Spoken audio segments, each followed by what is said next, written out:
ഇന്ന് ഞാനും നിങ്ങളും ഒരു ആഗോള പ്രസ്ഥാനത്തിൽ അണിനിരന്നിരിക്കുകയാണ്. നമ്മൾ ഈ സംസാരിക്കുന്ന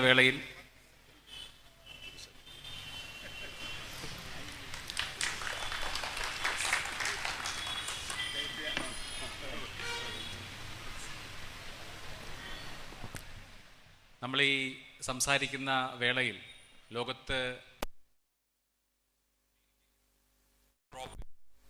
അമേരിക്കൻ രാജ്യങ്ങളിൽ വിവിധ നഗരങ്ങളിൽ ജനാധിപത്യമുള്ള എല്ലായിടത്തും ഇതുപോലെ ഒരുപാട് മനുഷ്യർ ഒത്തുകൂടിയിരിക്കുകയാണ്.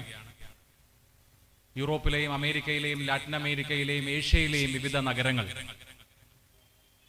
യുവാക്കളും പ്രായമുള്ളവരും ആബാലവൃദ്ധൻ ജനങ്ങളും ചേർന്ന് ഒരുമിച്ച് മനുഷ്യത്വത്തിന് വേണ്ടി, മനുഷ്യാവകാശങ്ങൾക്ക് വേണ്ടി കൊണ്ടിരിക്കുകയാണ്. എന്തുകൊണ്ട് എന്ന് നമ്മൾ ആലോചിക്കുമ്പോൾ ഒറ്റ ഉത്തരമേ ഉള്ളൂ: മാനവികതയ്ക്ക് വേണ്ടി, മനുഷ്യത്വത്തിന് വേണ്ടി എന്നത്. രണ്ടാം ലോക മഹായുദ്ധത്തിന് മുന്നേ ഹിറ്റ്ലറുടെ ജർമ്മനിയിൽ 60 ലക്ഷത്തോളം ജൂതന്മാരാണ് കൂട്ടക്കൊല ചെയ്യപ്പെട്ടത്. അതിനുശേഷം ലോകം കണ്ട ഏറ്റവും വലിയ മാനുഷിക ദുരന്തം ഇപ്പോൾ ഈ ഗാസ എന്ന് പറയുന്ന മെഡിറ്ററേനിയൻ കടലിനോട് ചേർന്ന് കിടക്കുന്ന ചെറിയ പ്രദേശത്ത് ഉണ്ടാവുകയാണ്. വെറും 365 സ്ക്വയർ കിലോമീറ്റർ മാത്രം വിസ്തീർണമുള്ള ഒരു ചെറിയ സ്ഥലത്ത് 23 ലക്ഷം ജനങ്ങൾ താമസിച്ചു വരികയായിരുന്നു. അവർ കഴിഞ്ഞ 2 പതിറ്റാണ്ടായി മുഴുവൻ ഭാഗത്തു നിന്നും ഉപരോധിക്കപ്പെട്ട് ലോകത്തിൽ നിന്ന് ഒറ്റപ്പെട്ട ഒരു തുരുത്തായി, ലോകത്തെ ഏറ്റവും വലിയ തുറന്ന ജയിലായി, മുൻ ഇസ്രയേൽ പ്രധാനമന്ത്രി തന്നെ വിശേഷിപ്പിച്ചതുപോലെ ലോകത്തെ ഏറ്റവും വലിയ കോൺസെൻട്രേഷൻ ക്യാമ്പായി കഴിയുകയായിരുന്നു. ആ ഇടം കഴിഞ്ഞ 2 വർഷമായി നിരന്തരമായി ബോംബ് ചെയ്യപ്പെട്ട്, നിരന്തരമായി ആക്രമിക്കപ്പെട്ട് നിശേഷം ഇല്ലാതായിരിക്കുന്നു. 23 ലക്ഷം മനുഷ്യരിൽ 66,000-ൽ പരം ആളുകൾ, റെക്കോർഡിക്കലി 66,000-ൽ പരം ആളുകൾ കൊല്ലപ്പെട്ടു. അതിൽ തന്നെ 18,500-ലധികം കുഞ്ഞുങ്ങളാണ്. ആ കുഞ്ഞുങ്ങളിൽ തന്നെ 1000-ലധികം കുഞ്ഞുങ്ങൾ 1 വയസ്സ് പോലും തികയാത്ത നവജാത ശിശുക്കളാണ്. ജനിച്ച് ഏതാനും മാസം മാത്രം പ്രായമുള്ള. 1-ാം പിറന്നാൾ ആഘോഷിക്കാതെ കഴിഞ്ഞ 2 വർഷത്തിനിടയ്ക്ക് 1000 കുഞ്ഞുങ്ങൾ കൊല്ലപ്പെട്ട സ്ഥലമാണ് ഗാസ.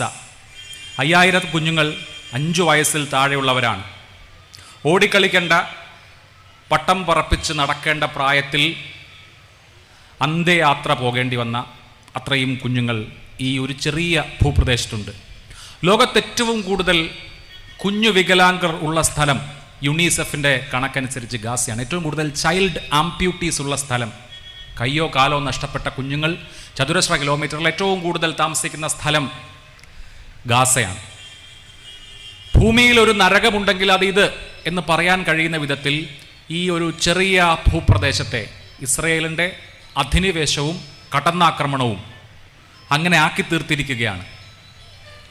നേരത്തെ പറഞ്ഞ 365 ചതുരശ്ര കിലോമീറ്ററിൽ നിന്ന് 45 സ്ക്വയർ കിലോമീറ്ററിലേക്ക് 23 ലക്ഷം മനുഷ്യരെയും ചുരുക്കിയതിന് ശേഷം അവർക്ക് മുകളിൽ ബോംബുകൾ വർഷിച്ച് അവരെ നിശേഷം ഇല്ലാതാക്കി ഇപ്പോൾ കരയുദ്ധവും ആരംഭിച്ചിരിക്കുകയാണ്. നമ്മൾ ഈ സംസാരിക്കുന്ന സമയത്ത് കെയ്റോയിൽ സമാധാന ചർച്ചകൾ നടക്കുകയാണ്. സമാധാന ചർച്ചകൾക്ക് അരങ്ങൊരുക്കാനായി വെടിനിർത്തലിന് വേണ്ടി ബന്ദികളെ വിട്ടയക്കുന്നത് അടക്കമുള്ള കാര്യങ്ങൾ ഹമാസ് എഗ്രി ചെയ്തതിന് ശേഷവും അതൊക്കെ കഴിഞ്ഞ് ഇന്നലെയും അവിടെ 16 പേർ കൊല്ലപ്പെട്ടു. ഇന്നലെയും അവിടെ വീടുകൾ ഇടിച്ച് നിരത്തപ്പെട്ടു. അതിൽ നിന്ന് മനസ്സിലാക്കാൻ കഴിയുന്നത് യുദ്ധം അതല്ലെങ്കിൽ കടന്നാക്രമണം അവസാനിക്കാൻ പോകുന്നില്ല എന്നുള്ളതാണ്. അപ്പോൾ നമ്മുടെ മുമ്പിൽ മനുഷ്യവംശം നേരിടുന്ന ഒരു വലിയ പ്രതിസന്ധിയുണ്ട്. ഇത് ലോകത്തുള്ള ജനാധിപത്യ ബോധമുള്ള, നീതിബോധമുള്ള മുഴുവൻ മനുഷ്യരുടെയും വിഷയമാവുന്നത് അങ്ങനെയാണ്. അതിന് കക്ഷി രാഷ്ട്രീയ മതപരിഗണനകളോ പ്രത്യയശാസ്ത്രങ്ങളുടെ ഭാരങ്ങളോ ഇല്ലാതാവുന്നതും അതുകൊണ്ട് തന്നെയാണ്. ഇത് ലോകത്തെ ഓരോ മനുഷ്യൻ്റെയും പ്രശ്നമാവുന്നത്. ഈ തരുണത്തിൽ മാനവരാശി നേരിടുന്ന ഏറ്റവും ഭീകരമായ, ഭീഷണമായ കടന്നാക്രമണങ്ങളിൽ ഒന്നാണ് ഇത് എന്നുള്ളത് കൊണ്ടാണ്. അതിന് വലിയ ചരിത്രമുണ്ട്. ആ ചരിത്രത്തിലേക്ക് പോകുന്നതിന് മുമ്പ് എന്തായിരുന്നു ഈ ആക്രമണങ്ങളുടെ ഉദ്ദേശം എന്നുകൂടി ഒന്ന് പരിശോധിക്കണം. കൃത്യം 2 കൊല്ലം മുമ്പ് 2023 ഒക്ടോബർ 7-ാം തീയതിയാണ് ഇസ്രായേലിലേക്ക് ഹമാസിൻ്റെ ആക്രമണമുണ്ടായത്. 1200ഓളം ഇസ്രായേലി സിവിലിയന്മാർ കൊല്ലപ്പെട്ടു, അതിലും കുഞ്ഞുങ്ങളുണ്ട്. ദാരുണമായ സംഭവമാണ്. ലോകത്താര് കൊല്ലപ്പെടുന്നതിനോടും യോജിക്കുന്ന ആളല്ല ഞാൻ. ദാരുണമായ സംഭവമാണ്.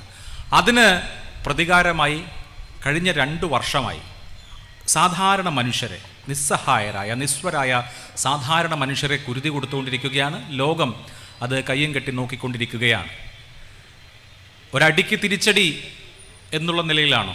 അല്ല. ഏതെങ്കിലും ഭീകരവാദ ഇൻഫ്രാസ്ട്രക്ചർ തകർക്കുക എന്ന ലക്ഷ്യത്തിലാണോ? അങ്ങനെയും പറയാൻ കഴിയില്ല. ഈ പാവപ്പെട്ട മനുഷ്യർ ഒരു ഇൻഫ്രാസ്ട്രക്ചറായി മാറുന്നില്ലല്ലോ. അവിടുത്തെ ഉദ്ദേശം വളരെ വ്യക്തമാണ്. ഗാസ എന്ന് പറയുന്ന സ്ഥലം ഭൂപടത്തിൽ ഇന്ന് വരെ ഉള്ളതുപോലെ തുടർന്ന് നിലനിൽക്കരുത് എന്ന നിർബന്ധ ബുദ്ധിയാണ്. ഗാസയിലെ 95% സ്കൂളുകളും നിശേഷം നിലം പൊത്തിക്കഴിഞ്ഞു. അവശിഷ്ടങ്ങൾ മാത്രമാണ്. അവിടുത്തെ മുഴുവൻ ഹെൽത്ത് ഫെസിലിറ്റികളും 211 ആശുപത്രികളടക്കം, നവജാത ശിശു പരിചരണ കേന്ദ്രങ്ങളടക്കം 797 ഹെൽത്ത് ഫെസിലിറ്റികൾ സമ്പൂർണ്ണമായി ആക്രമിക്കപ്പെട്ട് കഴിഞ്ഞു. അവിടെ വിനോദ കേന്ദ്രങ്ങളില്ല. അപ്പോൾ സ്കൂളുകൾ, ആശുപത്രികൾ, മറ്റ് ഇടത്തരം ഹെൽത്ത് ഫെസിലിറ്റികൾ, നമ്മുടെ പ്രാഥമികാരോഗ്യ കേന്ദ്രം പോലെയുള്ള ആതുര ശുശ്രൂഷ കിട്ടുന്ന ഇടങ്ങൾ, കളിസ്ഥലങ്ങൾ, സകലതും ഒരു പ്രദേശത്തെ സിവിലിയൻ ഇൻഫ്രാസ്ട്രക്ചർ മുഴുവനായി തകർക്കുക എന്നുള്ളതിൻ്റെ ലക്ഷ്യം എന്താണ്? ആ പ്രദേശത്തെ ജീവിക്കാൻ കൊള്ളാത്ത ഒരു ഇടമാക്കി മാറ്റുക എന്നുള്ളതാണ്. അൺഇൻഹാബിറ്റബിൾ ആക്കുക ഗാസയെ എന്ന പദ്ധതിയാണ് കൃത്യമായി നടപ്പിൽ വരുത്തിയത്. അത് പൂർത്തീകരിച്ചു കഴിഞ്ഞു. അതിനുശേഷം കരവഴിയും അധിനിവേശം നടത്തുകയാണ്. നോക്കൂ, ഇതിന് ഒരു നൂറ്റാണ്ടിൻ്റെ പഴക്കമുണ്ട്. 1930കളിലാണ് നമ്മുടെ രാഷ്ട്രപിതാവ് മഹാത്മാഗാന്ധി ഇംഗ്ലണ്ട് ഇംഗ്ലീഷുകാരുടേത് എന്നതുപോലെ, ഫ്രാൻസ് ഫ്രഞ്ചുകാരുടേത് എന്നതുപോലെ പലസ്തീൻ അറബികളുടേതാണ് എന്ന് പറഞ്ഞത്. ഇന്ത്യയുടെ പ്രഥമ പ്രധാനമന്ത്രി ജവഹർലാൽ നെഹ്റു, അദ്ദേഹം പ്രധാനമന്ത്രി ആവുന്നതിനും 10 കൊല്ലം മുമ്പാണ് പറഞ്ഞത്, പലസ്തീനിലെ അറബികളുടെ സ്വാതന്ത്ര്യ സമരം എന്ന് പറയുന്നത് ഇന്ത്യയുടെ സ്വാതന്ത്ര്യ സമരം പോലെ തന്നെയാണ്. ലോകത്തെല്ലായിടത്തും സ്വാതന്ത്ര്യ സമരങ്ങൾ ഒരേപോലെയാണ്. അത് അടിച്ചമർത്തപ്പെട്ട മനുഷ്യരുടെ വിമോചനത്തിന് വേണ്ടിയുള്ള പോരാട്ടമാണ് എന്ന് ജവഹർലാൽ നെഹ്റു പറഞ്ഞിട്ട് ഏതാണ്ട് ഒരു നൂറ്റാണ്ടാവുന്നു, അല്ലെങ്കിൽ 90 വർഷത്തിനടുത്തായി. അത്രയും കാലമായി, കഴിഞ്ഞ ഒരു നൂറ്റാണ്ടായി നടക്കുന്ന പോരാട്ടമാണിത് എന്നോർക്കണം. 1920കളിലാണ് ഈ ചരിത്രപരമായ പലസ്തീൻ പ്രദേശത്തേക്കുള്ള ജൂതരുടെ കുടിയേറ്റം ആരംഭിച്ചത്. അന്നത്തെ ബ്രിട്ടീഷ് കൊളോണിയൽ ഭരണകൂടം അതിന് അരുനിന്നതോടുകൂടി സമാധാനപൂർവ്വമായി ജനങ്ങൾ വസിച്ചിരുന്ന ഇടം എന്ന് പറയുന്നത് ഇതുപോലെയുള്ള സെറ്റിൽമെൻറ്റുകൾ ഉള്ള ഇടമായി മാറുകയും അടിച്ചമർത്തി. ആ അടിച്ചമർത്തലിൻ്റെ ഏറ്റവും ഒടുവിലത്തെ പതിപ്പായി ഇപ്പോൾ നിശേഷം ഇല്ലാതാക്കുക എന്ന അവസ്ഥയിലേക്ക് എത്തിയിരിക്കുകയാണ്. ഈ ഗാസ മാത്രമല്ല കേട്ടോ പലസ്തീൻ്റെ ഭൂപ്രദേശം. ചരിത്രപരമായി ജോർദാൻ നദിക്കും മെഡിറ്ററേനിയൻ കടലിനും ഇടയ്ക്കുള്ള ഭൂപ്രദേശം പലസ്തീനാണ്. അതിനുശേഷം ഈ UN പാർട്ടീഷൻ പ്ലാൻ കഴിഞ്ഞതിന് ശേഷവും പലസ്തീനായി മാറ്റിവെക്കപ്പെട്ട, അല്ലെങ്കിൽ പലസ്തീനായി നീക്കിയിരുത്തപ്പെട്ട സ്ഥലങ്ങളുണ്ട്. വെസ്റ്റ് ബാങ്കും അതുപോലെ തന്നെ ഈസ്റ്റ് ജെറൂസലേമും ആ വിഭാഗത്തിൽപ്പെട്ട സ്ഥലങ്ങളാണ്. എന്താണ് വെസ്റ്റ് ബാങ്കിലെ അവസ്ഥ? വെസ്റ്റ് ബാങ്കിലെ അവസ്ഥ എന്ന് പറയുന്നത് അവിടെ ഹമാസില്ല, ഹമാസിൻ്റെ ഭരണമില്ല. പക്ഷെ അവിടുത്തെ മനുഷ്യർ ഒരു മനുഷ്യാവകാശങ്ങളുമില്ലാതെ പിറന്ന നാട്ടിൽ അടിമകൾ ആയി കഴിയുകയാണ്. അടിമത്തമൊക്കെ ഇല്ലാതായിട്ട് നൂറ്റാണ്ടുകൾ കഴിഞ്ഞു. പക്ഷേ നിങ്ങൾക്ക് യഥാർത്ഥത്തിലുള്ള അടിമത്തം എന്താണ് എന്ന് കാണണമെങ്കിൽ ഇപ്പോൾ വെസ്റ്റ് ബാങ്കിൽ പോയാൽ മതി. ഒരിടത്തേക്ക്, ഒരു ആശുപത്രിയിൽ പോകണമെങ്കിൽ എത്ര ചെക്ക് പോയിന്റുകൾ കടന്ന് എത്ര തവണ പരിശോധനകൾക്ക് വിധേയമായിട്ട് വേണം പോകാൻ? റാമല്ലയിലുള്ള ഒരാൾ ഒരു അറബി ടാക്സി ഓടിച്ച് വേറൊരു സിറ്റിയിൽ പോകണം എങ്കിൽ എത്ര മണിക്കൂറുകൾ എടുക്കുമെന്നറിയുമോ? നിരവധിയായ ചെക്ക് പോയിന്റുകളിൽ തോക്കിൻ്റെ മുനയിൽ നിരവധി തവണ ആക്ഷേപിക്കപ്പെട്ട് പീഡിപ്പിക്കപ്പെട്ട് സ്വന്തം നിലയിൽ ജീവിക്കുക എന്നുള്ളത് അസാധ്യമായ, ആത്മാഭിമാനം എന്നത് ഇല്ലാതാക്കപ്പെട്ട, അവരിൽ നിന്ന് വലിച്ചെടുക്കപ്പെട്ട ഒരു ജനതയെ നിങ്ങൾക്ക് വെസ്റ്റ് ബാങ്കിൽ പോയാൽ കാണാം. അപ്പോൾ ഒരു ജനതയെ ഈ തരത്തിൽ അടിമത്തത്തിലേക്ക് തള്ളിവിട്ട രാക്ഷസീയമായ യുദ്ധതന്ത്രങ്ങൾക്കെതിരെയുള്ള മാനവികതയുടെ പോരാട്ടമാണ് നമ്മൾ കഴിഞ്ഞ കുറേ നാളുകളായി കാണുന്നത്. കഴിഞ്ഞ 2 വർഷം കടന്നു പോകുമ്പോൾ എനിക്ക് തോന്നുന്നു നമ്മുടെ കളക്റ്റീവായിട്ടുള്ള മനസാക്ഷി, ലോക ജനതയുടെ മനസാക്ഷി അത്ര ഉണർന്നിരുന്നോ എന്നുള്ള കാര്യത്തിൽ സംശയമുണ്ട്. പക്ഷേ ഇപ്പോൾ ഗാസയിലെ ആ ഭീകര ദൃശ്യങ്ങൾ കാണുമ്പോൾ, ആ കുഞ്ഞുങ്ങളെ കാണുമ്പോൾ അല്പമെങ്കിലും നീതിബോധമുള്ള ആളുകൾ ഉണർത്തെഴുന്നേൽക്കുന്നുണ്ട്, വർത്തമാനം പറയുന്നുണ്ട്, അവർ തെരുവുകളിൽ ഇറങ്ങുന്നുണ്ട്, പ്രകടനങ്ങൾ നയിക്കുന്നുണ്ട്. അത് അത്രയെങ്കിലും നിലയിലുള്ള ആശ്വാസം എന്ന് നമുക്ക് കാണാം. എന്താണ് ഈ ഗാസ നേരിടുന്ന പ്രശ്നം അല്ലെങ്കിൽ പലസ്തീൻ നേരിടുന്ന പ്രശ്നം എന്നുള്ളത് നമ്മൾ പരിശോധിക്കുമ്പോൾ, ഇപ്പോൾ ചരിത്രപരമായി തന്നെ നോക്കിയാൽ ഈ മേഖലയിലുള്ള ജൂതർ പുറന്തള്ളലിന് വിധേയമാക്കപ്പെട്ടത് നൂറ്റാണ്ടുകൾക്കും മുൻപാണ്. ആദ്യം ബാബിലോണിയക്കാരുടെ ആക്രമണം, അതിനുശേഷം റോമാക്കാരുടെ ആക്രമണം. അന്ന് മറ്റ് അബ്രഹാമൈറ്റ് മതങ്ങൾ നിലവിൽ വന്നിട്ട് പോലുമില്ല എന്നോർക്കണം. ക്രിസ്ത്യാനിറ്റി പോലും നിലവിലില്ലാത്ത കാലത്താണ് ജൂതരുടെ 2 ടെമ്പിളുകൾ തകർക്കപ്പെട്ടത്. ശലമോൻ്റെയും ഹെറോദിൻ്റെയും ഒക്കെ ആ കാലത്തെ ജൂതശേഷിപ്പുകൾ നിശേഷം ഇല്ലാതാക്കപ്പെട്ടത് നമ്മുടെ ഈ ആധുനിക കാലത്തല്ല. അത് AD 70 റോമാക്കാർ ടൈറ്റസിൻ്റെ നേതൃത്വത്തിൽ ആക്രമണം നടക്കുമ്പോഴാണ് ചരിത്രത്തിൽ വലിയ ജെറൂസലേമിൻ്റെ ചരിത്രത്തിൽ ഏറ്റവും വലിയ ആഘാതം ജൂതർ ഏറ്റുവാങ്ങുന്നത്. പിന്നെ അങ്ങോട്ട് ലോകത്തിൻ്റെ വിവിധ ഭാഗങ്ങളിലേക്ക് ജൂതമതസ്ഥരായ ജനങ്ങൾ ഛിന്ന ഭിന്നരായി പോയി എന്ന് വേണമെങ്കിൽ പറയാം. ലോകത്തെ ഏറ്റവും പഴക്കമുള്ള വിദ്വേഷം ഏതാണ്, ഏറ്റവും ആൻഷ്യൻ്റായ ഹേറ്റ്രഡ് ഏതാണെന്ന് ചോദിച്ചാൽ അതിൻ്റെ ഉത്തരം ആൻറ്റി സെമിറ്റിസം എന്നുള്ളതാണ്, ജൂതവിരോധം എന്നുള്ളതാണ്. ജൂതരെ യൂറോപ്യൻ സൊസൈറ്റികൾ സ്വീകരിച്ചില്ല, അവരെ അകറ്റി നിർത്തി എന്ന് മാത്രമല്ല, അവർ പല സന്ദർഭങ്ങളിൽ പല രൂപത്തിൽ വേട്ടയാടപ്പെട്ടു. അവരവരുടെ സമൂഹങ്ങളിലേക്ക് സ്വീകരിക്കപ്പെടാത്ത ആളുകളാക്കി മാറ്റി നിർത്തി. അങ്ങനെ നൂറ്റാണ്ടുകൾ യൂറോപ്പ് വലിയ അനീതി ജൂതരോട് ചെയ്തു. ആധുനിക കാലം വരെ ഏറ്റവും ഒടുവിൽ അഡോൾഫ് ഹിറ്റ്ലറുടെ ജർമ്മൻ വംശശുദ്ധിവാദ കാലത്തടക്കം അതിൻ്റെയൊക്കെ ആ പാപങ്ങളുടെയൊക്കെ പരിഹാരം യൂറോപ്പ് നിർവഹിച്ചില്ല. മറിച്ച് ഇതിൽ ഒരു തരത്തിലും പങ്കുവഹിക്കാത്ത പശ്ചിമേഷ്യയിലെ ജനങ്ങൾ ഇതിൻ്റെയൊക്കെ പാപഭാരം വഹിക്കണം എന്ന നിലയിൽ ഒരു ജൂതരാഷ്ട്രം ഉണ്ടാക്കപ്പെട്ടത് ഈ ചരിത്രപരമായ പലസ്തീൻ പ്രദേശത്താണ്. ജൂതരാഷ്ട്രം വേണം എന്നൊരു ചിന്ത അല്ലെങ്കിൽ സയണിസത്തിൻ്റെ തുടക്കം എന്ന് പറയുന്നത് ജൂതരെ യൂറോപ്യൻ സമൂഹങ്ങൾ ഉൾക്കൊള്ളുന്നില്ല എന്ന ഘട്ടത്തിലാണ്. ജൂതർക്ക് യൂറോപ്പിലെവിടെയും ജീവിക്കാൻ കഴിയുന്നില്ല. റഷ്യയിൽ അവിടുത്തെ ഒരു സാർ ചക്രവർത്തിയുടെ കൊലപാതകത്തെ തുടർന്ന് അതികഠിനമായ പീഡനങ്ങൾ ജൂതർക്ക് നേരിടേണ്ടി വന്നു. അപ്പോൾ വിവിധ രാഷ്ട്രങ്ങൾ, അത് പോളണ്ട് ആവട്ടെ, കിഴക്കൻ യൂറോപ്പിലെ മറ്റ് രാഷ്ട്രങ്ങളാവട്ടെ, അവരൊക്കെ ഈ 19-ാം നൂറ്റാണ്ടിൻ്റെ അവസാനമാകുമ്പോൾ പോലും അവരുടെ സൊസൈറ്റിയിലേക്ക് ജൂതരെ അസിമിലേറ്റ് ചെയ്തില്ല. അപ്പോൾ അങ്ങനെയുള്ള ഘട്ടത്തിൽ ജൂതർക്ക് ഞങ്ങളുടേതായ ഒരു രാഷ്ട്രം വേണം എന്ന് തോന്നുകയാണ്.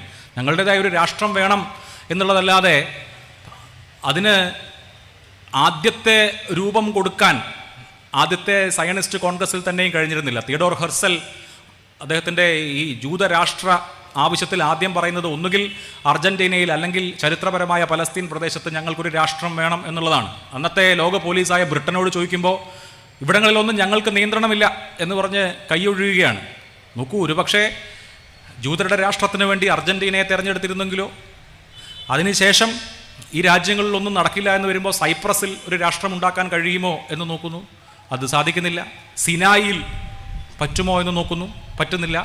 അപ്പോൾ ബ്രിട്ടനോട് ഈ കാര്യം പറയുമ്പോൾ ഇവിടെയൊന്നും ഞങ്ങൾക്ക് നിയന്ത്രണമില്ല, സഹായിക്കാൻ പറ്റില്ല എന്ന് പറഞ്ഞിട്ട് അന്നത്തെ ബ്രിട്ടൻ്റെ colony secretary lord Chamberlain east ആഫ്രിക്കയിൽ നിങ്ങളൊരു ജൂതരാഷ്ട്രം പണിതോളൂ, നമുക്കത് നോക്കാം എന്ന് പറഞ്ഞ് ഉഗാണ്ട നിർദ്ദേശിക്കുകയാണ്. അതാണ് ചരിത്രത്തിലെ ഉഗാണ്ടൻ പ്ലാൻ. പക്ഷേ ഉഗാണ്ടയിൽ ഒരു ജൂതരാഷ്ട്രം പണിയണം എന്ന ഒരു ആവശ്യമൊക്കെ വന്ന് അങ്ങനെ ഒരു പ്ലാൻ ഈ സയനിസ്റ്റ് കോൺഗ്രസിൽ ചർച്ച ചെയ്തപ്പോൾ അവിടുത്തെ കുടിയേറ്റക്കാരായ ഈസ്റ്റ് ആഫ്രിക്കയിലെ കുടിയേറ്റക്കാരായ വെള്ളക്കാർ അതിനെ എതിർത്തു.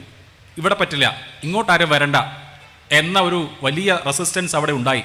അതിനിടയ്ക്ക് ഈ ജൂതരാഷ്ട്രവാദത്തിൻ്റെ സൈദ്ധാന്തികമായി ജൂതരാഷ്ട്രവാദത്തെ അവതരിപ്പിച്ച തിയഡോർ ഹെർസൽ അന്തരിച്ചു. അതിനുശേഷം ഉള്ള കാലഘട്ടത്തിൽ പിന്നീട് ബ്രിട്ടനിലെ വലിയ ശതകോടീശ്വരന്മാരായ പല ആളുകളും ജൂതമത വിഭാഗത്തിൽപ്പെട്ട ആളുകളായിരുന്നു. അവർക്ക് സർക്കാരിൽ ലോബിയിങ് പവർ ഉണ്ടായിരുന്നു. വലിയ ബാങ്കർമാരായിട്ടുള്ള, ചരിത്രപരമായി തന്നെ അത്തരത്തിൽ ഈ ബാങ്കിങ് മേഖലയിലൊക്കെ ജൂത സ്വാധീനമുണ്ട്. റോത്ത്ചൈൽഡ് അടക്കമുള്ള അതിസമ്പന്നരായ ആളുകൾ ബ്രിട്ടീഷ് ഗവൺമെൻറ്റിൽ സമ്മർദ്ദം ചെലുത്തി, ഒരു ജൂതരാഷ്ട്രത്തിന് വേണ്ടി സമ്മർദ്ദം ചെലുത്തിയാണ് ചരിത്രപരമായ പലസ്തീൻ പ്രദേശത്ത് ജൂതരാഷ്ട്രമാകാം എന്നൊരു സമവായത്തിലേക്ക് ബ്രിട്ടൻ എത്തിയത്. നിങ്ങളൊന്ന് ആലോചിച്ച് നോക്കണം, ഇത്രയേ ഉള്ളൂ കാര്യം. നിങ്ങളൊരു സ്ഥലത്ത് സമാധാനപരമായി വീട് വെച്ച് താമസിക്കുകയാണ്. അങ്ങനെ വീട് വെച്ച് താമസിക്കുമ്പോൾ ഒരു സുപ്രഭാതത്തിൽ ഒരാൾ വന്നിട്ട് 1000 കൊല്ലം മുമ്പ്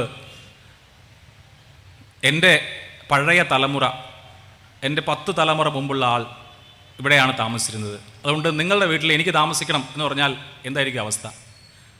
കൃത്യമായിട്ട് ഇതാണ് പലസ്തീൻ പ്രദേശത്ത് നടന്നത്. അപ്പോൾ നിങ്ങൾ പറയും പറ്റില്ല, ഇതിപ്പോൾ എൻ്റെ വീടാണല്ലോ. അപ്പോൾ ഉടനെ ആ നാട്ടിലെ പ്രമാണിയായ ആൾ വന്ന് നിങ്ങളോട് പറയുന്നു, അയാൾ ഒരു താമസ സൗകര്യമല്ലേ ചോദിച്ചത്, നിങ്ങളുടെ വീട്ടിൽ അയാളെ താമസിപ്പിക്കണം എന്ന് പറയുന്നു. അയാളുടെ സ്വാധീന ശക്തി കൊണ്ട് നിങ്ങൾക്ക് മറുത്തൊന്നും പറയാൻ പറ്റാത്തത് കൊണ്ട് നിങ്ങളുടെ വീട്ടിലെ ഒരു മുറിയിൽ പുറത്തുനിന്ന് വന്ന ആളെ താമസിപ്പിക്കുകയാണ്. ഒരു മുറിയിൽ താമസിച്ച ആൾ കുറച്ച് മാസം കഴിയുമ്പം അയാളുടെ കുറച്ച് ബന്ധുക്കളെയും കൂടി കൂട്ടി വന്ന് ഒരു മുറി പറ്റില്ല, ഈ 2 മുറി വേണം, നിങ്ങൾ വേണമെങ്കിൽ ഈ ഒരു മുറിയിൽ താമസിച്ചാൽ മതി എന്ന് പറയുന്നു. നിങ്ങൾക്ക് അതും കേൾക്കേണ്ടി വരുന്നു. അത് കഴിഞ്ഞ് നിങ്ങൾ ഒരു മുറിയിലും താമസിക്കേണ്ട, നിങ്ങൾ ഈ വീടിൻ്റെ പുറത്തുള്ള ചായ്പിൽ താമസിച്ചോളൂ, ഈ വീട് മുഴുവൻ എനിക്ക് വേണം. അപ്പോൾ ആ വീട്ടിൽ മുഴുവനായിട്ട് താമസിക്കുകയാണ്. അതും കഴിഞ്ഞ് നിങ്ങളിതാ ഇതിൻ്റെ വീടിൻ്റെ മുറ്റത്ത് പോലും നിൽക്കണ്ട, നിങ്ങളുടെ കുട്ടികൾ ഈ വീടിൻ്റെ മുറ്റത്ത് കളിച്ചാൽ ഞങ്ങൾ കൊന്നുകളയും എന്ന് പറഞ്ഞാൽ എന്തായിരിക്കും അവസ്ഥ? ഇതാണ് സംഭവിച്ചിട്ടുള്ളത് ചരിത്രത്തിൽ. ബ്രിട്ടനായിരുന്നു ഈ പ്രമാണി. അങ്ങനെ ലണ്ടനിലെ പ്രധാനപ്പെട്ട ബാങ്കറായ സർ റോത്ത്ചൈൽഡിന് അന്നത്തെ ബ്രിട്ടീഷ് ഗവൺമെൻറ്റിൻ്റെ ഫോറിൻ സെക്രട്ടറി സർ ആർതർ ബാൽഫലാണ് ഒരു വാഗ്ദാനം കൊടുക്കുന്നത്. ജൂതരുടെ ഒരു രാഷ്ട്രം പലസ്തീനിൽ നിർമ്മിക്കാൻ ഞങ്ങൾ അനുവാദം കൊടുക്കാം. അവിടെ നിലവിൽ ജീവിക്കുന്ന മനുഷ്യരുടെ ജീവനെയോ ജീവനോപാധികളെയോ വിശ്വാസങ്ങളെയോ ബാധിക്കാത്ത വിധത്തിൽ ജൂതരുടെ ഒരു നാഷണൽ ഹോം നിങ്ങൾക്ക് പലസ്തീൻ പ്രദേശത്ത് ഉണ്ടാക്കാൻ ഞങ്ങൾ പിന്തുണ വാഗ്ദാനം ചെയ്യുന്നു എന്ന് 1917 ബ്രിട്ടീഷ് ഫോറിൻ സെക്രട്ടറി ഒരു കുറിപ്പ് ഇറക്കിയതിനെയാണ് ചരിത്രത്തിൽ ബാൽഫർ ഡിക്ലറേഷൻ എന്ന് പറയുന്നത്. അതിനുശേഷം 1-ാം ലോക മഹായുദ്ധത്തിൽ ഒട്ടോമൻ സാമ്രാജ്യം തകർന്നതോടെ ബ്രിട്ടന് ഈ മേഖല ഭരിക്കാനുള്ള അധികാരം കിട്ടുന്നു, ലീഗ് ഓഫ് നേഷൻസിൻ്റെ മാൻഡേറ്റ് കിട്ടുന്നു. അതനുസരിച്ച് ബ്രിട്ടൻ ഈ മേഖലയുടെ ഭരണാധികാരിയായി വരുന്നു. ഓരോ ഇടത്തെയും ഭരണ സംവിധാനങ്ങളെ നിയന്ത്രിക്കുന്ന വിധത്തിൽ. ഇന്ത്യ ബ്രിട്ടൻ്റെ കോളനി ആയതിന് ഏറെക്കുറെ സമാനമെന്ന് വിളിക്കാവുമെന്നറിയില്ല. എന്തായാലും ബ്രിട്ടന് നിർണായക അധികാരം കിട്ടുന്ന സമയത്ത് ഇവിടെ ഒരു ജൂതരാഷ്ട്രം ഉണ്ടാക്കിക്കോളൂ എന്ന് ബ്രിട്ടൻ പറയാണ്. അങ്ങനെ ലോകത്തെമ്പാടുമുള്ള ജൂതർ ഈ പ്രദേശത്തേക്ക് അവിടെ സ്ഥലം വാങ്ങിച്ച് അവരുടെ കോളനികൾ ഉണ്ടാക്കാൻ തുടങ്ങി. അപ്പോൾ അവിടുത്തെ ഡെമോഗ്രാഫിക് ബാലൻസ് മാറുകയാണ്. 1-ാം ലോക മഹായുദ്ധം അവസാനിക്കുമ്പോൾ ഈ പ്രദേശത്ത്, പലസ്തീൻ പ്രദേശത്ത് 80% അറബ് മുസ്ലിങ്ങളും 10% അറബ് ക്രിസ്ത്യാനികളും 9% ജൂതന്മാരുമായിരുന്നു ഉണ്ടായിരുന്നത്. അത് 2-ാം ലോക മഹായുദ്ധം ആവുന്ന ഘട്ടമാകുമ്പോഴേക്കും 30% ജൂതർ എന്ന നിലയിലേക്ക് വർദ്ധിച്ചു. ലോകത്തിൻ്റെ നാനാഭാഗങ്ങളിൽ നിന്ന്, പ്രത്യേകിച്ച് ഈ ജർമ്മനിയിലെ ഹിറ്റ്ലറുടെ കൊടും ക്രൂരകൃത്യങ്ങൾ കൂടി ആയതോടെ ലോകത്തിൻ്റെ നാനാഭാഗങ്ങളിൽ നിന്ന് ജൂതർ ഈ പ്രദേശത്ത് അധിവസിക്കാൻ വരികയും അവരുടെ കോളനികൾ ഉയരുകയും ചെയ്തു. അതിനെ അവിടുത്തെ പ്രദേശവാസികൾ റെസിസ്റ്റ് ചെയ്യുകയും പലപ്പോഴും കലാപസമാനമായ സാഹചര്യങ്ങൾ ഉണ്ടാവുകയും 2 ഭാഗത്തും ആയുധധാരികളുടെ സംഘങ്ങൾ ഉണ്ടാവുകയും പരസ്പരം ഏറ്റുമുട്ടുകയും സമാധാനപരമായി നിലനിന്നിരുന്ന ഒരു സമൂഹം വലിയ കാലുഷ്യത്തിലേക്ക് നീങ്ങുകയും ചെയ്തു. അതാണ് ആ ഘട്ടത്തിലാണ് ഞാൻ നേരത്തെ മഹാത്മാഗാന്ധിയെയും ജവഹർലാൽ നെഹ്റുവിനെയൊക്കെ ഉദ്ധരിച്ചത്. ഇന്ത്യ അക്കാലത്ത് പറഞ്ഞത് ഇത് സ്വാതന്ത്ര്യ സമരമാണ് എന്നാണ്. അല്ലെങ്കിൽ ഇന്ത്യൻ നേതാക്കൾ, ഇന്ത്യ എന്ന് പറയുന്ന ഈ അതിർത്തിയോടുകൂടിയുള്ള രാഷ്ട്രം രൂപീകൃതമായിട്ടില്ല. അതിനുശേഷവും ഇന്ത്യയുടെ നിലപാട് അങ്ങനെയൊക്കെ തന്നെയാണ്. എന്നാലും ആ ഘട്ടത്തിലാണ് ഇതൊരു സ്വാതന്ത്ര്യ സമരമാണെന്ന് ജവഹർലാൽ നെഹ്റുവും മഹാത്മാഗാന്ധിയും ഒക്കെ പറയുന്നത്. അപ്പോൾ ഇതിൽ എന്തെങ്കിലുമൊക്കെ നീതി ഉണ്ടാകുമെന്ന് ലോകം പ്രതീക്ഷിക്കുമല്ലോ.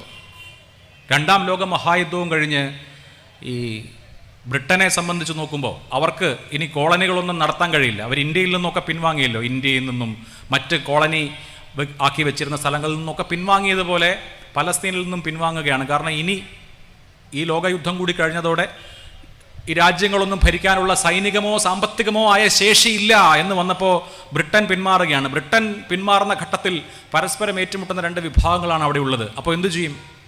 അപ്പോൾ ഈ കാര്യത്തിൽ ഒരു പരിഹാരം കണ്ടെത്താൻ വേണ്ടി ഐക്യരാഷ്ട്രസഭ രൂപീകൃതമായിട്ട് 2-3 വർഷമായിട്ടേ ഉള്ളൂ. ഐക്യരാഷ്ട്രസഭ ആലോചിച്ചൊരു പാർട്ടീഷൻ പ്ലാൻ ഉണ്ടാക്കുകയാണ്.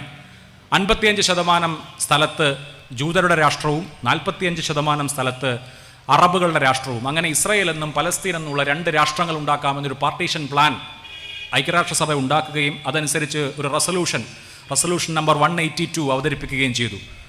ഭൂരിഭാഗം രാജ്യങ്ങളും അത് അംഗീകരിച്ചതുകൊണ്ട് അത് പാസ്സായി. ഇന്ത്യ അടക്കമുള്ള രാജ്യങ്ങൾ അതിനെ എതിർത്തു. ഇന്ത്യയും അറബ് രാഷ്ട്രങ്ങളും ഒക്കെ ഈ പ്ലാനിനെ എതിർത്തു. ഇത് ശരിയായ ഒരു പദ്ധതിയല്ല എന്ന് പറഞ്ഞു. അറബ് രാഷ്ട്രങ്ങൾ അംഗീകരിച്ചില്ല. 1948 യുദ്ധമുണ്ടായി. യുദ്ധം കഴിഞ്ഞപ്പോൾ എന്ത് സംഭവിച്ചു? പലസ്തീനായി നീക്കിവെച്ചിരുന്ന സ്ഥലം കൂടി ചേർത്ത് 75% സ്ഥലത്ത് ജൂതരാഷ്ട്രമുണ്ടായി. പലസ്തീനിൽ ആ ഭൂമിയുടെ യഥാർത്ഥത്തിലുള്ള അവകാശികൾ ബാക്കിയുള്ള സ്ഥലത്തേക്ക് ഒതുങ്ങി എന്ന് മാത്രമല്ല, അവർ അത്രയും കാലം അവിടെ താമസിച്ചുകൊണ്ടിരുന്ന സ്ഥലം അവർക്ക് നഷ്ടപ്പെട്ടു. അതിനാണ് നക്ബ എന്ന് വിളിക്കുന്നത്. അവരുടെ ഗ്രാമങ്ങൾ ഇടിച്ചു നിരത്തപ്പെട്ടു, അവരുടെ വീടുകൾ ഇല്ലാതായി. പ്രാണരക്ഷാർത്ഥം ആ മനുഷ്യർക്ക് അവിടെ നിന്ന് ഇറങ്ങി ഓടേണ്ടി വന്നു. ജനിച്ച നാട്ടിൽ നിന്ന് അടിച്ചോടിക്കപ്പെട്ട മനുഷ്യർ അഭയാർത്ഥികളായി മാറി. അവർ അഭയാർത്ഥികളായി ജോർദാൻ്റെ, ലെബനൻ്റെ ഭാഗങ്ങളിലേക്ക് പോയി. ഗാസയിലേക്ക് ഈ മെയിൻലാൻഡിൽ നിന്ന് ഒരുപാട് ആളുകൾ വന്നു. ഇങ്ങനെ ജനിച്ച് ജീവിച്ചുകൊണ്ടിരുന്ന നമ്മളൊക്കെ, ഇപ്പോൾ നിങ്ങൾ ഈ വടകരയിൽ ജനിച്ച് താമസിക്കുന്നത് പോലെ ഈ മേഖലയിൽ ജനിച്ച് ജീവിച്ച് വന്നിരുന്ന മനുഷ്യർ 1948 അവിടുന്ന് അവരുടെ സ്വന്തം മണ്ണിൽ നിന്ന് പറിച്ചറിയപ്പെടുകയാണ്. അവർ അവിടെ നിന്ന് ഓടിപ്പോവേണ്ടി വരികയാണ്. അവർ അഭയാർത്ഥികളായി മാറുകയാണ്. അങ്ങനെ അഭയാർത്ഥികളായി, രാജ്യമില്ലാത്ത ഒരു മനുഷ്യരായി പലസ്തീനിലെ മനുഷ്യർ മാറിയത് 1948 അത് കഴിഞ്ഞ യുദ്ധങ്ങളുണ്ടായി. 1967 6 ദിന യുദ്ധമുണ്ടായി. അപ്പോൾ സംഭവിച്ചത് മുഴുവൻ ഭൂഭാഗങ്ങളും, നേരത്തെ ഞാൻ 75% എന്ന് പറഞ്ഞല്ലോ, മുഴുവൻ ഭൂഭാഗങ്ങളും ഇസ്രയേലിൻ്റെ അധിനിവേശത്തിലായി. അതിനു മുൻപ് വെസ്റ്റ് ബാങ്ക്, അതുപോലെ തന്നെ കിഴക്കൻ ജെറൂസലേം എന്നിവ ജോർദാൻ്റെ അധീനതയിലും ഗാസ ഈജിപ്തിൻ്റെ അധീനതയിലുമാണെങ്കിൽ 6 ദിന യുദ്ധം ജയിച്ചതോടുകൂടി 100% സ്ഥലവും ഇസ്രയേലിൻ്റെ നിയന്ത്രണത്തിലായി. ആ 1967 മുതൽ നമ്മൾ ഈ സംസാരിക്കുന്ന 2025 വരെ ഇത്രയും നീണ്ട കാലയളവ് ആ മനുഷ്യർ അധിനിവേശത്തെ നേരിട്ടുകൊണ്ടിരിക്കുകയാണ്. അതിനെതിരെ സമരങ്ങൾ നടക്കുന്നു, സ്വാതന്ത്ര്യ സമരം ഉണ്ടാവുന്നു, അതൊക്കെയും അടിച്ചമർത്തപ്പെടുന്നു. ഓരോ ഘട്ടങ്ങളിലും ഇതുപോലെയുള്ള പ്രതിഷേധങ്ങളൊക്കെ അങ്ങിങ്ങ് ലോകത്തൊക്കെ ഉണ്ടാവുന്നുണ്ട്. പക്ഷേ ആ മനുഷ്യർ അടിച്ചമർത്തപ്പെട്ട ജനതയായി, സ്വന്തം മണ്ണിൽ നിന്ന് പറിച്ചെറിയപ്പെട്ട ജനതയായി ഇത്രയും കാലം തുടരുകയായിരുന്നു. ഇപ്പോൾ പലരും വിമർശന ബുദ്ധിയാ പറയും, ഹമാസ് 2023 ഒക്ടോബർ 7 ഒരാക്രമണം നടത്തിയതുകൊണ്ടല്ലേ ഈ വലിയ തിരിച്ചടി അല്ലെങ്കിൽ വലിയ അതിക്രമം ഉണ്ടായത് എന്ന്. ഹമാസ് എന്ന് പറയുന്ന സംഘടന ഉണ്ടായത് 1988 മാത്രമാണ്. ഒന്നാം ഇൻതിഫാദയുടെ സമയത്ത് 1988 ഈ ഹമാസ് എന്ന് പറയുന്ന സംഘടന ഉണ്ടാവുന്നത്. അതിനു മുമ്പ് ഹമാസ് ഇല്ല. ഹമാസ് ഇല്ലാതിരുന്ന അത്രയും വർഷം 1920 മുതൽ 1988 വരെ നടത്തിയ അടിച്ചമർത്തലിനപ്പോൾ ഹമാസിനെ പഴി പറയാൻ പറ്റുമോ? ഹമാസിന് മുമ്പ് പലസ്തീൻ എന്ന് പറയുന്ന ഒരു രാഷ്ട്രത്തിൽ അവിടുത്തെ മനുഷ്യർക്ക് എന്തെങ്കിലും അവകാശങ്ങൾ വകവെച്ചു കൊടുക്കപ്പെട്ടിരുന്നോ? ഇല്ല. അപ്പോൾ ഹമാസ് ആക്രമണം നടത്തിയതുകൊണ്ടാണ് അവിടുത്തെ ജനങ്ങൾ ഈ ദുരിതം ഏറ്റുവാങ്ങേണ്ടി വന്നതെന്ന് പറഞ്ഞാൽ അതിൽ വല്ല കഥയുണ്ടോ? കാരണം നക്ബ 1948 സംഭവിക്കുമ്പോൾ പലസ്തീനിലെ മനുഷ്യർ അവരുടെ വീടുകളിൽ നിന്ന്, അവരുടെ ഭവനങ്ങളിൽ നിന്ന്, അവരുടെ ഗ്രാമങ്ങളിൽ നിന്ന് പിഴുതെറിയപ്പെടുമ്പോൾ അവിടെ ഹമാസോ സമാന നിലയിലുള്ള ഒരു സംഘടനയോ ഇല്ല. അവർ അവിടെ നിന്ന് വേരോടെ പറിച്ചു മാറ്റപ്പെടുകയായിരുന്നു. പോട്ടെ, ഇപ്പോൾ ഗാസയിൽ ഹമാസിൻ്റെ നിയന്ത്രണമുണ്ട്, ഹമാസിൻ്റെ നിയന്ത്രണത്തിലുള്ള ഭരണകൂടമുണ്ട്. അവിടുത്തെ ജനങ്ങൾ ഹമാസിനെ തെരഞ്ഞെടുത്തതിനുള്ള ശിക്ഷ അനുഭവിക്കട്ടെ എന്നാണ് ഇസ്രയേലിൻ്റെ പ്രതിരോധ മന്ത്രി പറയുന്നത്. വെസ്റ്റ് ബാങ്ക് ഹമാസിനെ തെരഞ്ഞെടുത്തിട്ടില്ലല്ലോ. വെസ്റ്റ് ബാങ്കിലെ മനുഷ്യർ സമാധാനപരമായി സ്വച്ഛന്ത ജീവിതം നയിക്കുകയാണോ? നമ്മളെപ്പോലെ എല്ലാ അവകാശങ്ങളുമുള്ള പൗരന്മാരായി, എല്ലാ മനുഷ്യാവകാശങ്ങളുമുള്ള പൗരന്മാരായി അവരുടെ സ്വന്തം നാട്ടിൽ ആത്മാഭിമാനത്തോടു കൂടി കഴിയുകയാണോ? അല്ല. ഞാൻ നേരത്തെ പറഞ്ഞില്ലേ, ജനിച്ച മണ്ണിൽ അടിമകളെ പോലെ അല്ലെങ്കിൽ അടിമകളേക്കാൾ മോശമായ അവസ്ഥയിൽ ആ വെസ്റ്റ് ബാങ്കിലെ സ്ത്രീകൾക്ക് ആശുപത്രികളിൽ പ്രസവിക്കാൻ കഴിയാറില്ല. അവർ മിക്കവാറും റോഡിലാണ് അല്ലെങ്കിൽ വാഹനങ്ങളിലാണ് പ്രസവിക്കാറ്. എന്താണെന്നറിയോ? പ്രസവ വേദന വരുമ്പോൾ വാഹനത്തിൽ ആശുപത്രിയിലേക്ക് കൊണ്ടുപോകണമെങ്കിൽ ഇസ്രായേലിൻ്റെ എത്ര ചെക്ക് പോസ്റ്റ് കഴിയണം? ഈ ചെക്ക് പോസ്റ്റിൽ ദീർഘമായ പരിശോധനയാണ്. അപ്പോഴേക്ക് പ്രസവം നടന്നു കഴിയും. അതുകൊണ്ട് നമ്മൾ ഈ ഹമാസ് ഇല്ലാത്ത വെസ്റ്റ് ബാങ്കിൻ്റെ അവസ്ഥ എന്ന് പറയുന്നത് വളരെ സമാധാനപരമായിരിക്കും എന്ന് വിചാരിക്കും.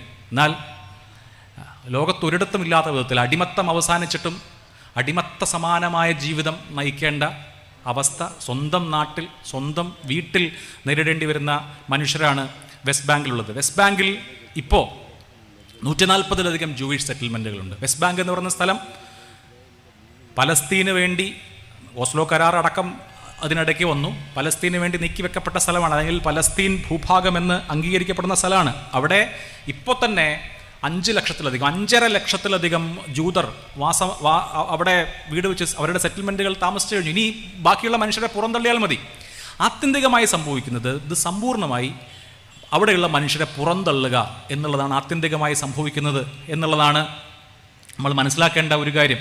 പിന്നെ ഇതൊരു മുസ്ലിം പ്രശ്നമാണോ? ഇപ്പോൾ മുസ്ലിം മതവിശ്വാസികളായിട്ടുള്ള ആളുകളാണ് ബഹുഭൂരിപക്ഷവും ഗാസയിൽ, അതല്ലെങ്കിൽ പലസ്തീൻ ഭൂപ്രദേശത്ത്.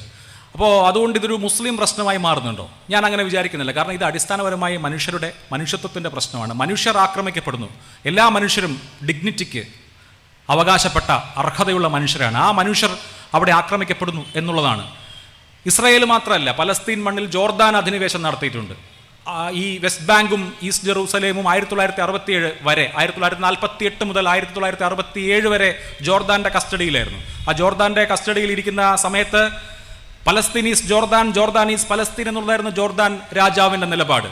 പലസ്തീൻ എന്ന് പറഞ്ഞ രാഷ്ട്രത്തെ അവർ അംഗീകരിച്ചിരുന്നില്ല, മറിച്ച് ഞങ്ങളാണ് പലസ്തീൻ എന്ന അധിനിവേശപരമായ നിലപാട് കൈക്കൊള്ളുകയായിരുന്നു. ബ്ലാക്ക് സെപ്റ്റംബർ എന്ന് ചരിത്രത്തിൽ അറിയപ്പെടുന്നത് PLO ഈ 6 ദിന യുദ്ധത്തിനൊക്കെ ശേഷം മുഖ്യമായും യാസർ അരാഫത്തിൻ്റെ നേതൃത്വത്തിലുള്ള പലസ്തീൻ ലിബറേഷൻ ഓർഗനൈസേഷൻ മുഖ്യമായും അവരുടെ പ്രവർത്തന മേഖലയായി തിരഞ്ഞെടുത്ത, അല്ലെങ്കിൽ അവരുടെ ആസ്ഥാനം ജോർദാനിലായിരുന്നു. അവരെ അതിഭീകരമായിട്ടാണ് അടിച്ചമർത്തിയത്. പലസ്തീൻ മനുഷ്യരെ ജോർദാൻ അടിച്ചമർത്തുമ്പോൾ അവർക്ക് കൂട്ടായി പാകിസ്ഥാൻ്റെ സിയാഉൽ ഹക്കിൻ്റെ സൈന്യം കൂടി ഉണ്ടായിരുന്നു. അന്ന് അദ്ദേഹം സൈന്യത്തിലെ ബ്രിഗേഡിയറാണ്, മുഖ്യ ചുമതലക്കാരനാണ്. പാകിസ്ഥാൻ അന്നൊരു കൂലിപ്പട്ടാളത്തെ പോലെ പ്രവർത്തിക്കുകയായിരുന്നു ഈ മനുഷ്യരെ അടിച്ചമർത്താൻ. അപ്പോൾ ഇത് ഒരു മതപ്രശ്നമല്ല, മനുഷ്യരുടെ പ്രശ്നമാണ്. സ്വന്തം മണ്ണിൽ അഭയാർത്ഥികളാക്കപ്പെട്ട രാഷ്ട്രം എന്നുള്ളത് എല്ലാവരുടെയും അവകാശമാണ്. ആ രാഷ്ട്രം പറിച്ചെടുക്കപ്പെട്ട, രാഷ്ട്രവിഹീനരായ, രാഷ്ട്രത്തിൽ നിന്ന് പുറന്തള്ളപ്പെട്ട മനുഷ്യരുടെ പ്രശ്നമാണ്, മാനവികതയുടെ പ്രശ്നമാണ്. അതൊരു മതത്തിൻ്റെ നിറം ഇല്ല. അവിടെ മുസ്ലിങ്ങളല്ലാത്ത മനുഷ്യരുണ്ട്. എഡ്വേർഡ് സെയ്ദ് പ്രശസ്തനായ ഒരു പലസ്തീനിയൻ ബുദ്ധിജീവിയാണ്, ലോകം അംഗീകരിക്കുന്ന ഇൻ്റലക്ച്വലാണ്. അദ്ദേഹത്തിൻ്റെ മതം ഏതാണ്?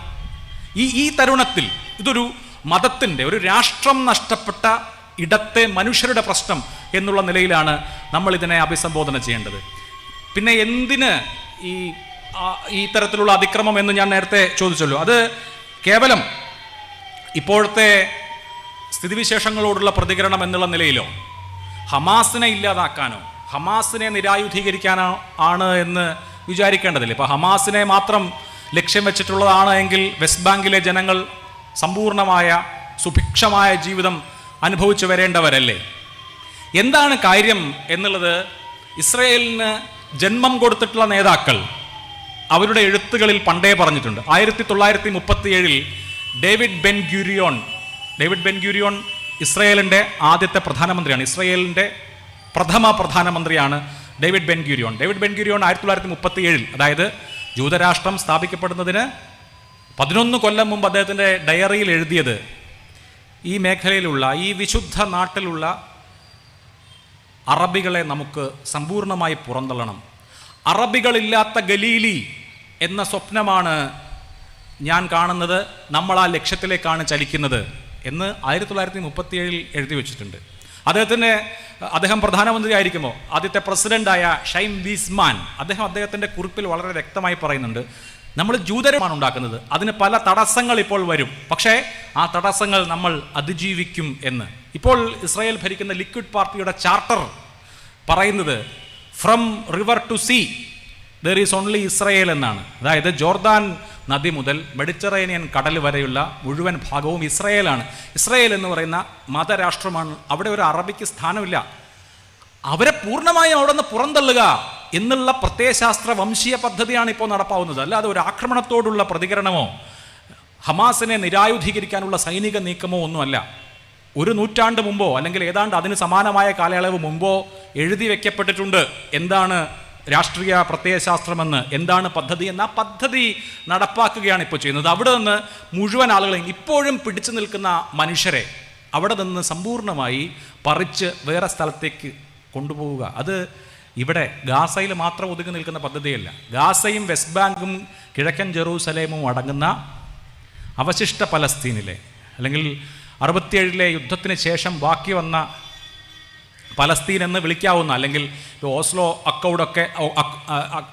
അക്കൗഡൊക്കെ ഉണ്ടാവുന്ന സമയത്തും പലസ്തീൻ എന്ന് വിളിക്കപ്പെടാവുന്ന സ്ഥലങ്ങളുണ്ടല്ലോ, അവിടത്തെയും മുഴുവൻ മനുഷ്യരെയും പറിച്ചെറിഞ്ഞ് ഇത് സമ്പൂർണ്ണ ഇസ്രായേലാക്കുക എന്നുള്ള ഒരു വലിയ വംശീയ പദ്ധതിയുടെ നടപ്പാക്കലാണ് ഇപ്പോൾ നടന്നുകൊണ്ടിരിക്കുന്നത്. ഇത് കേവലമായ യുദ്ധമോ കേവലമായ വ്യോമാക്രമണമോ ഒന്നുമല്ല. അവിടെയുള്ള മനുഷ്യർ, ഗാസയിൽ മാത്രം 23 ലക്ഷം മനുഷ്യരുണ്ട്. അതിലെ ഒരു ഭാഗത്തെ കൊന്നു തീർത്ത് കളഞ്ഞു.